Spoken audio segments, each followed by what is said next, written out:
नमस्कार मित्रांनो, the GK zone Marathi या चॅनलमध्ये आपले स्वागत आहे। स्पर्धे परीक्षेसाठी भूगोल या विषयावर काही महत्त्वाचे प्रश्न आज आपण पाहणार आहोत। भारताच्या पहिल्या जलविद्युत प्रकल्पाचे नाव काय आहे?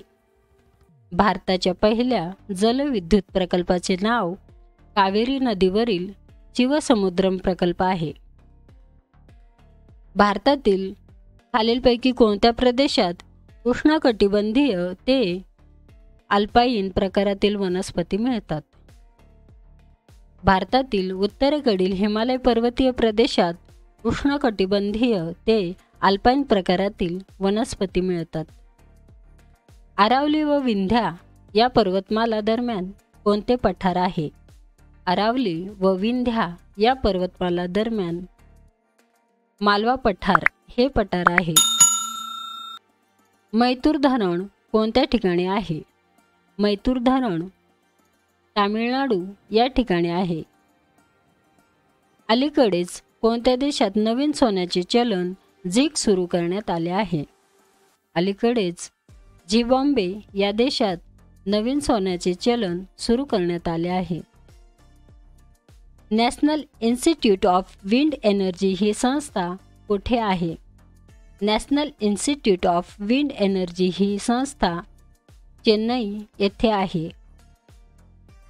इंदिरा पॉइंट कोणत्या दुसऱ्या नावाने पण ओळखला जातो? इंदिरा पॉइंट हा पिगलमिलियन पॉइंट असे देखील ओळखले जातो। भारताचा उत्तरेपासून दक्षिणपर्यंत किती विस्तार आहे?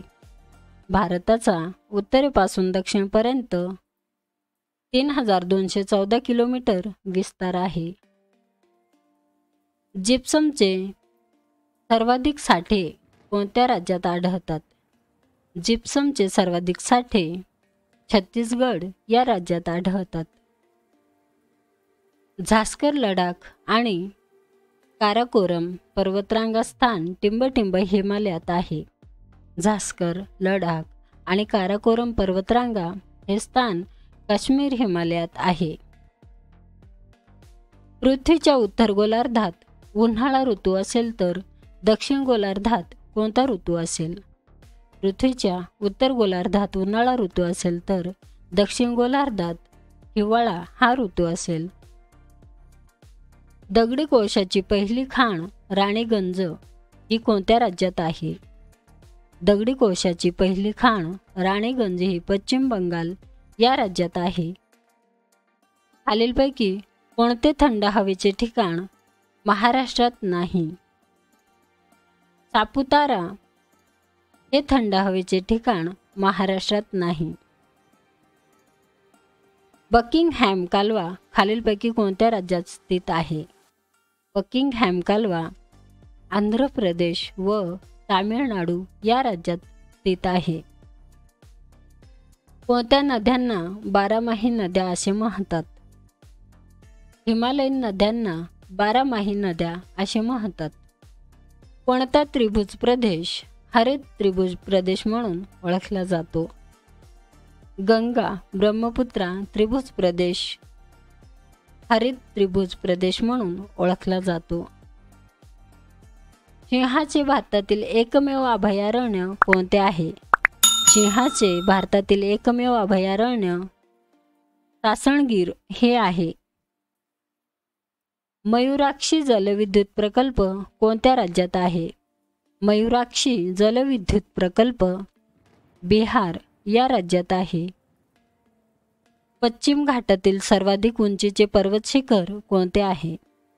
पश्चिम घाटातील सर्वाधिक उंचीचे पर्वत शिखर अण्णाईमुडी हे आहे। लाव्हारसाचे आणि शिलारसाचे घनीभवन होऊन कोणता खडक तयार होतो? लाव्हारसाचे आणि शिलारसाचे घनीभवन होऊन अग्नीज खडक तयार होतो। वातावरणातील एकूण ओझोनपैकी सर्वाधिक ओझोन कोणत्या स्तरात आढळतो? वातावरणातील एकूण ओझोनपैकी सर्वाधिक ओझोन स्थितांबर स्तरावर आढळतो। तिहिरी धरणातील जलाशयाचे नाव काय आहे? तिहिरी धरणातील जलाशयाचे नाव आहे स्वामी रामतीर्थ सागर. महाराष्ट्रातील कोणत्या ठिकाणाला महाराष्ट्राचे काश्मीर असे म्हणतात? महाराष्ट्रातील महाबळेश्वर या ठिकाणाला महाराष्ट्राचे काश्मीर असे म्हणतात. भाकरा नांगल योजनेत धरण कोठे बांधण्यात आले आहेत? भाकरा नांगल योजनेत हिमाचल प्रदेश आणि पंजाब या ठिकाणी धरण बांधण्यात आले आहे. भारताची पहिली अणुभट्टी अप्सरा ही कोणत्या देशाच्या मदतीने उभारली होती? भारतातील पहिली अणुभट्टी अप्सरा ही ब्रिटन या देशाच्या मदतीने उभारली होती. कोकण रेल्वे प्रकल्प कोणत्या राज्यांच्या सहकार्यातून उभा राहिला? कोकण रेल्वे प्रकल्प महाराष्ट्र, तामिळनाडू, गोवा आणि केरळ या राज्यांच्या सहकार्यातून उभा राहिला. क्योटो प्रोटोकॉल कशाशी संबंधित आहे? क्योटो प्रोटोकॉल वातावरणातील बदल याच्याशी संबंधित आहे. देशातील नैसर्गिक रेशीम उत्पादनात टिंबटिंब राज्याचा वाटा सर्वात जास्त आहे. देशातील नैसर्गिक रेशीम उत्पादनात कर्नाटक या राज्याचा वाटा सर्वात जास्त आहे. महाराष्ट्रातील कोणत्या शहराला पूर्वेचे ऑक्सफर्ड म्हणतात? महाराष्ट्रातील पुणे या शहराला पूर्वेचे ऑक्सफर्ड म्हणतात.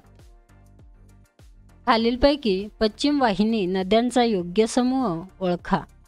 योग्य समूह आहे तापी, वैतरणा, वाशिष्ठी, मुळा. मित्रांनो, चॅनल आवडला असेल तर प्लीज नक्कीच सबस्क्राईब करा, व्हिडिओ लाईक करा. धन्यवाद.